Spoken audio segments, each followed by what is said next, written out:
Bonjour à tous, et j'aimerais vous remercier, chers lecteurs, pour tous vos messages qui me touchent profondément. Je les lis chaque jour, c'est un vrai bonheur, tous les matins, de vous lire. Et je suis très heureuse que Kilomètre Zéro et Respire puisse vous aider dans ce moment particulier que nous sommes en train de traverser. Alors vous êtes nombreux à m'écrire chaque jour et beaucoup me demandent ce que je pense de la situation et comment je fais pour garder le moral. Bonne question. L'enfermement, c'est pas trop mon truc. Mais comme vous, je crois que c'est très important. La première chose, c'est de se rendre compte que des milliers de personnes travaillent jour et nuit pour nous guérir et chercher des solutions pour enrayer ce virus. Et c'est vrai pour les médecins, c'est vrai pour les infirmières, c'est vrai pour les chercheurs qui mettent leur vie en danger, mais c'est vrai aussi pour tous ceux qui nous permettent de nous alimenter, de communiquer, de nous chauffer, de nous éclairer. Bref, pour tous ceux qui nous permettent d'adoucir cette période tellement déroutante pour chacun d'entre nous. Alors j'ai une immense gratitude pour ces gens-là, tous les matins, et plusieurs fois dans la journée, même j'y pense. Et je prends du temps pour leur envoyer ma meilleure énergie, pour les aider. Parce que moi, je n'ai aucune compétence dans ces métiers, je n'ai aucune compétence pour sauver des vies. Alors peut-être que la première façon d'y contribuer, et je crois que ça c'est vraiment une nécessité de prendre conscience de ça, c'est vraiment de rester chez soi. Et ce que nous demande le gouvernement, ce n'est pas une punition.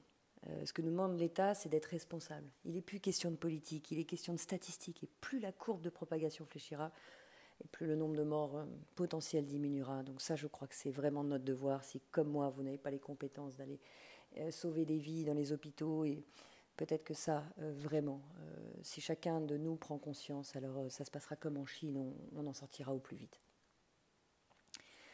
Et c'est vrai que cette période de confinement est difficile pour chacun d'entre nous. Peut-être que ce qui peut nous aider déjà, c'est aussi d'arrêter d'écouter en boucle les informations et de ne pas se laisser distraire par les fake news. On peut prendre du recul. Moi, j'écoute les titres tous les matins, tous les soirs, mais 2 fois 5 minutes par jour.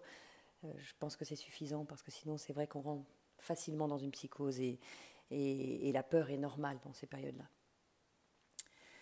Alors j'ai commencé par lister tout ce que j'avais à faire, ce que je n'avais pas le temps de faire, les rangements des papiers, les petits travaux laissés de côté, la pile de livres qui m'attend. Je me réjouis d'ailleurs d'avoir plein de livres à lire. Je me suis remise à la cuisine, je me suis remise à la musique. Voilà, toutes ces activités, mais à bien y réfléchir, quand on a la chance de ne pas être malade, ce que nous offre la situation, c'est quand même de prendre du temps. Tout ce temps dont on rêvait pour faire ce que nous n'avions pas le temps de faire. Et au-delà de même toute cette animation, cette agitation même, je pourrais dire, de faire un tas de choses. Et c'est vrai que c'est la première chose qui m'est venue de remplir le planning pour ne pas être toujours face à ce vide. C'est prendre un temps pour soi. Et je me rends compte à quel point je prétextais des fois de ne pas avoir le temps, un temps pour me poser. Là, cette fois-ci, le temps nous est imposé et j'ai envie d'en profiter comme d'une chance. Et je sais ô combien je l'ai fui pendant beaucoup d'années. Mais là, il m'est offert, il nous est offert. Alors posons-nous peut-être les bonnes questions, parce qu'on le voit bien, tout bascule très vite, et parce qu'il est peut-être temps de réinventer notre vie. Profitons de ce moment unique pour nous poser, pour ressentir, pour réfléchir. Prendre le temps de savoir ce qui a du sens pour nous. Prendre un temps d'arrêt pour faire un point sur notre vie, la direction automatique qu'elle prend peut-être depuis des années. Parce que peut-être que le temps que nous sollicitions depuis des années, tous, c'est la commande que nous avions passée collectivement et qu'elle est enfin servie. Alors nous vivons un moment de crise, mais c'est dans ces moments de crise aussi à chaque fois que s'est joué un nouveau monde. C'est dans ce moment de crise que se mêlent à la fois des ressentis opposés, des émotions paradoxales, la conscience que la vie et la mort se tiennent la main, la conscience de la peur qui se mêle à la possibilité de quelque chose de nouveau, la conscience que rien ne sera plus jamais comme avant. Parce que c'est vrai, rien ne sera plus jamais comme avant. Mais peut-être que nous pouvons en faire quelque chose de mieux. Pour nous, pour la planète qui dit stop, et puis qui pourrait peut-être nous amener à un monde meilleur. Alors évidemment, il n'est pas question d'idéaliser l'instant que nous sommes en train de vivre, ou même d'y voir qu'une chance. Ce serait indécent et ce serait même absurde. Mais peut-être qu'il s'agit de mobiliser en nous tout ce qu'il est nécessaire pour traverser ce moment de vérité. Et c'est vrai que ce n'est pas simple à chaque seconde de rester dans la confiance. et ça je vous l'accorde, moi-même. J'ai mon cocktail d'émotions qui revient chaque jour. Toutes ces peurs, la peur de mourir, la peur de perdre des proches, la peur de perdre son travail peut-être pour certains, ses biens, sa liberté, la peur d'être seul. Et puis il y a aussi toute la tristesse qui nous assaille liée à toutes ces pertes. La colère aussi, cette injustice, pas comprendre ce qui est en train de se passer, chercher des coupables aussi ailleurs. S'indigner devant ce qui se passe, les gens qui sortent dans la rue, se retrouver. Bon, voilà, peut-être qu'il n'y avait pas cette conscience de départ. Moi-même, je ne l'avais pas, je ne pouvais pas croire à quelque chose d'aussi fou. Donc toute cette colère aussi. Mais au fond de moi, il y a aussi une toute petite partie qui ressent de la joie. Cette partie en nous, peut-être, qui ressent que quelque chose est en train de naître, un renouveau en train d'éclore. Nous le savons tous, après le chaos, il y a la renaissance. Et moi, j'ai envie de croire en ça. Et j'ai envie d'écouter cette partie de moi qui est en joie, malgré ce chaos. Cette partie en moi qui me fait dire que oui, ensemble, on va s'en sortir. Et j'ai aucun doute qu'on va s'en sortir. J'écoutais hier matin Jacques Attali qui expliquait que l'humanité avait transité par différents contrôles, le pouvoir du monde ecclésiastique, puis scientifique, puis industriel, puis celui de l'innovation, on arrivait dans l'intelligence émotionnelle, et il disait qu'il lui semblait que nous allions vers le pouvoir de la bienveillance. Et ben, je crois que c'est juste. C'est peut-être le moment pour nous, c'est peut-être le moment venu de voir les choses autrement, pour nous recréer dans cette bienveillance, dans ce qui nous connecte les uns aux autres. Peut-être qu'on peut aller libérer notre créativité pour nous reconnecter d'une autre façon. Et nous avons la possibilité aujourd'hui de nous isoler pour y réfléchir. Le temps nous est enfin donné pour goûter au manque de l'autre, pour vivre autrement et réinventer un autre mode de vie. Goûter à ce nouveau partage, ce temps à la solidarité. Et je suis tellement heureuse de constater que déjà émergent en quelques heures ces élans de bienveillance, de solidarité, de connexion avec nos proches, nos amis, mais bien au-delà. Ces connexions avec toutes ces personnes que nous ne connaissons pas. Vous m'écrivez chaque jour et comme je vous le disais, c'est un bonheur absolu. J'ai le sentiment que je suis entrée avec mes livres dans vos vies et vous entrez par vos messages, par votre douceur, par votre confiance dans la mienne. Et je ne sais pas si ça vous fait ça, mais c'est précisément au moment où nous sentons le plus vulnérables, où nous prenons conscience de notre petitesse, aux peu de choses auxquelles tient la vie finalement, que déjà émergent ces moments de solidarité entre nous tous. Alors à la question comment je fais pour le garder le moral, eh bien je me pose différentes questions. Qu'est-ce qui dans cette crise va rendre mon humanité plus grande? Qu'est-ce que cette crise va m'apprendre?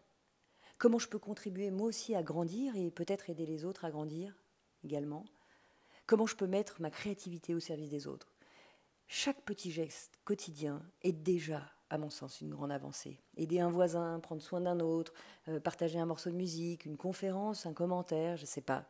1000 choses sont possibles, 10 000 choses sont possibles, millions de choses sont possibles.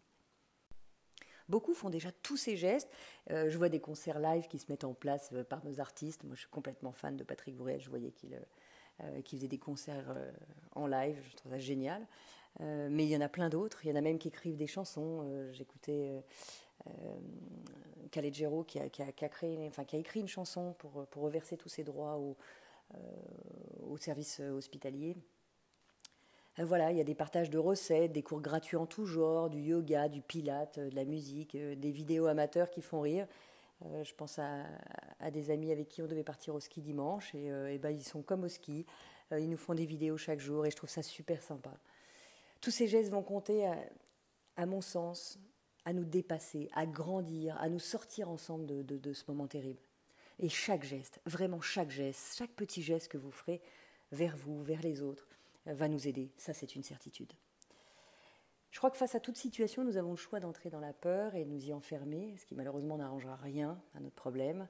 Mais l'autre alternative de ce choix, c'est de rester dans la confiance. Confiance d'un monde meilleur, confiance parce que tout passe. Et cette pandémie, de façon sûre, passera aussi. Alors dans combien de temps, ça, on ne le sait pas, c'est sûr. On ne le sait pas encore, en tout cas. Mais elle passera et elle s'inscrira dans l'histoire. Alors après, quelle histoire on vivra après?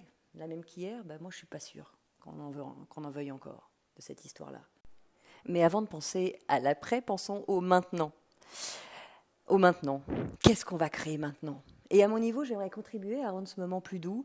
Vous êtes nombreux à me demander, à me poser ces questions sur mes livres, sur comment approfondir mes livres. Ben, j'ai pensé que nous pourrions nous retrouver en live peut-être une fois par semaine, peut-être 2 fois par semaine, peut-être tous les jours, je ne sais pas.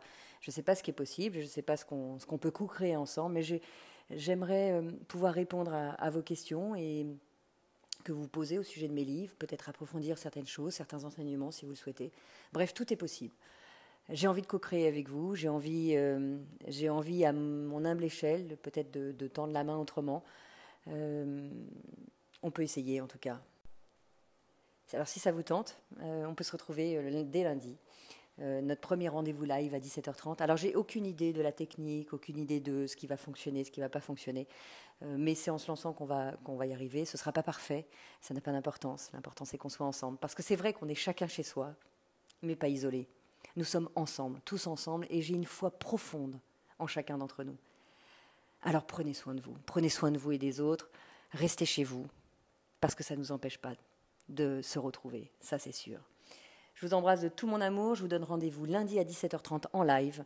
Je vous mettrai les liens sur Facebook, sur Instagram, sur mon site internet. On est en train de... Voilà, ce sera pas peut-être tout ne sera pas prêt sur lundi, mais c'est sûr qu'au moins sur un Facebook Live, on pourra se retrouver.